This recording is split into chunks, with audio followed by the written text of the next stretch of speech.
You know that song, You Don't Know What You Got Till It's Gone? Yeah, still tugs at my heartstrings. Great music, great band, Cinderella. Well, the band's not together. Tom Kiefer's out on his own doing his thing. However, if you're a Cinderella fan, allow me to introduce to you the only active Cinderella tribute band in the United States. My guest today, Scott, Joe, Chris, and Steve of Cinderdust, right out of Southern California. When it comes to performing the songs of Cinderella, these guys do exactly that. They perform, they recreate, they regenerate new interest in the hair metal scene. But I do have to say one thing, and I think the guys in the band would agree with me. Cinderella really was not a hair band, although 40 years ago, last month in June, when Night Songs, their debut album, came out, they were labeled that. But then they went on to this bluesy type of hard rock, which, man, I completely just dug so much. And this quartet is here today to talk about how their band came together in a special show they have coming up tomorrow, July 3rd, in Las Vegas at the Copa Room inside the Tuscany Suites. They are the only band on the bill and are celebrating the music that made Cinderella one of the greatest bands of the 80s. And they're not just performing the hits. Hell no. They are performing every song off their debut album, Night Songs. And to top it off, the sophomore effort by Cinderella. And it's not even an effort. It was pure gold. The Long Cold Winter album that helped really define who they were in hard rock is going to be a show built for the fans who know every lyric. And if Cinderella's music was part of your soundtrack, your youth growing up, then this is a night you won't want to miss if you are in the Las Vegas area. Once again, Cinderdust, Copa Room at the Tuscany Suites and Casino, Las Vegas, Nevada, tomorrow, Friday, July 3rd. Now, who's ready for a long, cold winter in the middle of a Vegas summer? If I was there, I know I would be. All right, let's walk that last mile with the boys from Cinderdust. Hey, how you doing? Fine, how are you? I'm good, and yourself? Great, great, thank you. Yeah, I'm just letting your bandmates in. They're all starting to pop up. Well, all right. So, hey, now that everybody's here, let's just start from the beginning. How's that? Sure. Sounds great. Yes. All right. So, Sure. I'm Scott. I'm the singer and guitar, and love Cinderella since high school. Love Cinderella now, so I'm really excited to have this band up and running. And I'm Joe. I play Jeff LaBar, I guess, on this band. And when Steve, introduced me to the band, he told me that Scott had this incredible ability to sing just like Tom Kiefer. And for a moment, I thought, really, okay. And then when we went to this rehearsal space and I heard Scott, I go, oh my God, I was blown away. Thank you. I appreciate don't want to sound like a jerk, but at times better than the real Tom Kiefer today, anyway. So. well, I got Tom Kiefer sitting here right next to me right now. We got lucky. We got lucky on that one. It's hard to find somebody that can sing like that. You know what? Yeah.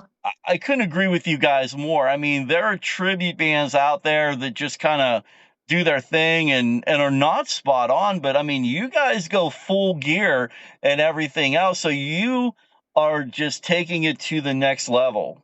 Yeah, I think there was consensus from the beginning that we didn't want to be just a cover band or a quote unquote tribute band, but we wanted to really give the fans an experience, like bring them back to the 80s And it's amazing. We've heard people at the show say like, "Oh my God, like this song I remember in high school." And Scott's great when he's interacting with the crowd, and he tells them though, like, "Hey, you guys remember this song from 1987?" And people just love it. I mean, I think the whole memory lane thing, and this music is basically the soundtrack of our lives, so people can identify with it, and it's an amazing thing. And to your point, we try to bring the whole experience by wearing the right clothing, the wigs. We go, hair metal, and of course even the guitars. What wigs?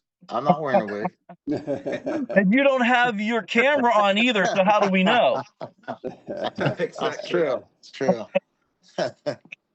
No, but with that, the 80s thing too is, and the 80s, I think what Scott brings and what we all try to bring is, this is like an 80s version of Cinderella that you're not going to get. Tom Kiefer is great, I mean, amazing, but you go to see Tom Kiefer today, it's not going to be that throwback experience of going back to it's like an 80s Tom Kiefer. Right. And, going back to that specific era you were talking about, you guys do full album shows of Night Songs and Long Cold Winter. I am a fan of 2 albums of Cinderella. Long Cold Winter is number 1 in my book.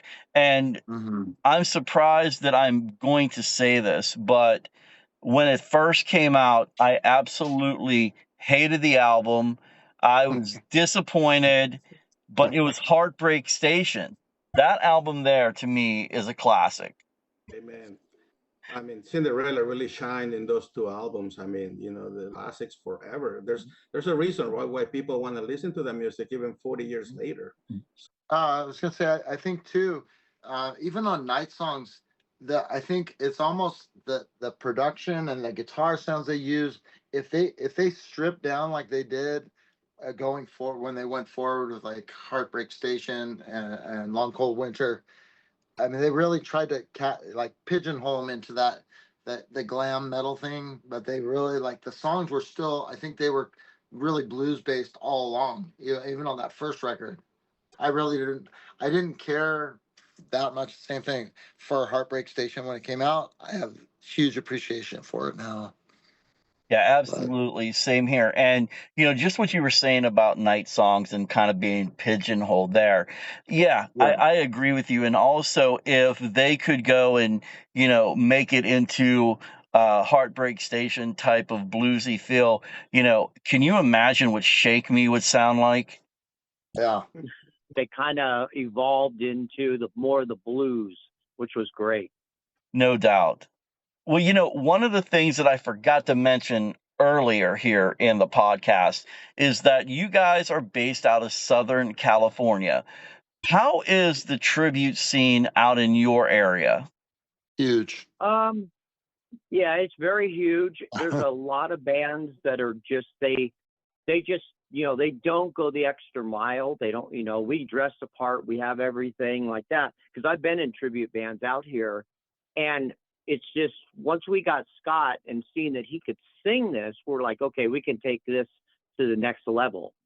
So, basically we hear people all the time out here go, oh my God, I got to go see these guys. Oh my God, I've heard so much about these guys. I got to see them. So, we have a really good product, and it's like, who knows where it's going to go. I mean, it just seems to just keep going bigger and bigger. And if I'm not mistaken, speaking of bigger and bigger, you guys have a show coming up July 4th in Las Vegas. July 3rd, but yeah, July the 3rd, yeah. My bad, guys. No, I was just going to interject that's a big show for us, because we get to play the 2 albums that you mentioned, the Night Songs and the Long Cold Winter. So, and it's really ideal for us, because we're not, we're not one of the many bands on the bill. We're actually only us playing the night. So it feels really special in that sense that we're able to play the whole album and give, the fans a taste of what really Cinderella was about back in the day, The Copa Room? Tuscany Hotel Suites in Las Vegas, but they have a specific room for live shows. It's called the Copa Room. I'm sure you're going to bring it. Yeah, we're trying to get out of Southern California, because there's just, you get in the same rotation with the same clubs and you don't really get anywhere. So we're trying to like book Arizona. We're trying, moving. We got to basically feel like we need to get out of Southern California to get somewhere, and then we can always come back here. Oh yeah, we just Exactly. promote like crazy. Yeah.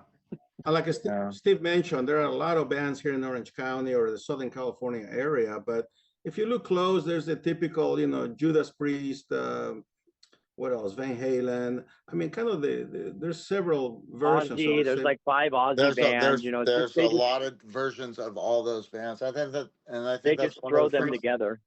What Steve just said, that they strung together, is a true statement. I mean, not to, to talk bad about the other bands, but they get on stage, they put some jeans, they think they look cool, and play the songs, half-ass, so to speak. So we're not about that at all. We want to play the songs the right way, and we want to look like the band. That's the whole point. And also, Steve, we haven't talked about this, but we use geysers and fog and special effects to really have that whole purple, Cinderella vibe. And I think we accomplished that quite a bit, to be honest. Speaking of, giving that Cinderella vibe, what was one of the most memorable shows you've ever played so far? We got bumped off the main stage of this place called the Garden Amphitheater in by our hometown here. And so we got relegated to what they call the locker room, which is a small little indoor room. Like, oh man, this sucks. We're gonna have to, nobody's gonna be there. Everybody's gonna be watching the main stage, whatever. So, but we got in that room. Place was packed. You could not, standing room only, and we had the whole production, everything, and we really had a good show. Played great. The crowd was really into it, and what we thought was not going to be a great show or great situation ended up being. That's probably at least top 1 or 2 shows that we've done. For me, I think more so when you have a tribute act, more people come for the nostalgia aspect of it. And if it's done right, like you guys of Cinderdust are doing, they're going to keep coming back for more. Yeah, it seems like the crowds are getting bigger and bigger. Well, hopefully when you guys are in Vegas on July 3rd, see, I got it right this time, that might be the biggest crowd you're playing for yet.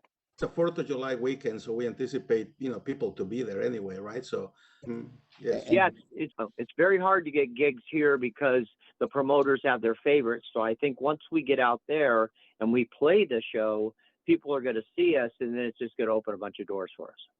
Yeah, man, I hope it does for you, honestly, man. And that would be great. Yeah. Yeah. Yeah, because I don't think we're the only Cinderella tribute in the United States as of now. I was going to ask you guys about that because I Googled, and, Google knows everything, just like my wife. Yeah. And I really couldn't find any other Cinderella tribute bands out there. There was one called Night Songs, and that was in 2021, but then I don't think they're together anymore. They were back east somewhere. What do you think it was that made you guys just gel so well together? Me and Scott got together. We didn't know each other, and we ended up going to a rehearsal to do a cover band, and it fell apart. But me and Scott really, we gelled, and was like, okay, this is great. And then Scott had said that he had done multiple Cinderella songs in his other cover band. So I thought, well, heck, you know what? And me and Scott were agreeing that maybe we should do Cinderella. Mm-hmm. So, and me and Joe were in a Judas Priest tribute. So I reached out to Joe. I said, hey, we need a guitar player. So then Joe got on board. And then Joe had played with Chris, and we needed a drummer. So then he got a hold of Chris, and it all just came together. And it's really weird, too, is because all these bands have a lot of problems. And I always tell everybody in the other bands, we don't have any problems. We all get along. Everything's great. I mean, it's a drama-free band, and we just have fun. Yeah. Well, I think what really solidifies that too is that we all like I wouldn't be doing this band if I didn't love the band, if I didn't love Cinderella. And I think we all have that admiration, respect for the band first and foremost, the songs, and yeah, I think that's what kind of holds everything together. Yeah, we love the music, and the Yeah. music, of course, is amazing, right? Yeah. I mean, I'm gonna sound cocky as hell, but we sound great. That's I because mean, you are.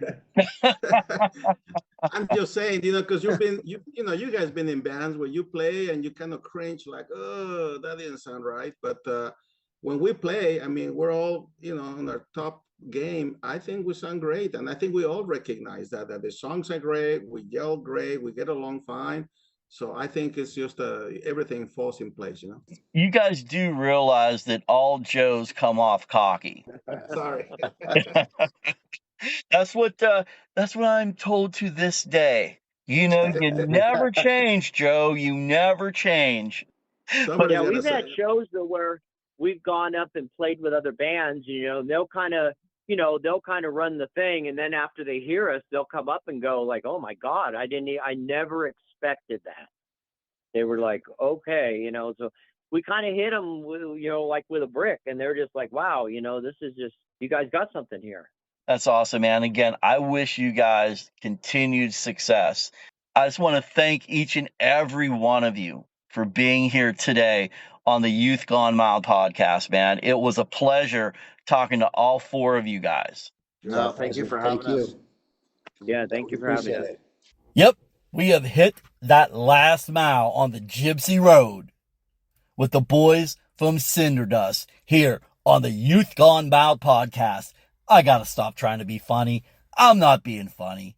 I'm just babbling. No, but seriously, man, you could just tell that the guys from Cinderdust are so pumped to be playing the music of Cinderella. I should have asked the guys this. Should I have just called them Cinderfella? Maybe not. Maybe not. But it sounds good. Anyway, if you are in the Las Vegas area tomorrow, July 3rd, celebrating the July 4th weekend and the 250th anniversary or birthday, whatever you want to say, of our great country, then check out Cinderdust at the Copa Room at the Tuscany Suites and Casino. And these prices for tickets, VIP tables, it is freaking crazy. And I mean that in a good way. General admission is only $5 per person. And if you want a VIP table for two, $108.55. That includes a $100 bar credit. Hell yeah. And if you want to double that up, a VIP table for four, $215.26. If that's actually the price doubled, I'm not really good at math, but we'll just go with it because that's what it says right in front of me, and I'm reading it right off the pricing. So yeah, that includes a $200 bar credit. I wonder if the boys in the band get a bar credit. Hopefully. I know they are looking forward to celebrating Independence Day with everyone in Vegas at the Copa Room inside the Tuscany Suites. I hope everyone enjoyed my interview with Scott, Joe, Chris, and Steve of Cinderdust. And you can check the boys out on all social media. Follow along with them. Who knows? They're growing as a band. They may be coming to a town near you. But in the meantime, if you're in Vegas, catch them at the Copa Room at the Tuscany Suites and Casino tomorrow night, July 3rd. I'm Gen X Joe, wishing everyone a happy and safe 4th of July weekend and a happy 250th birthday to our great country. Rock loud, live proud, peace out. Props everyone for listening to the Youth Gone Mild podcast, where hairlines fade, but rock never does. Youth Gone Mild!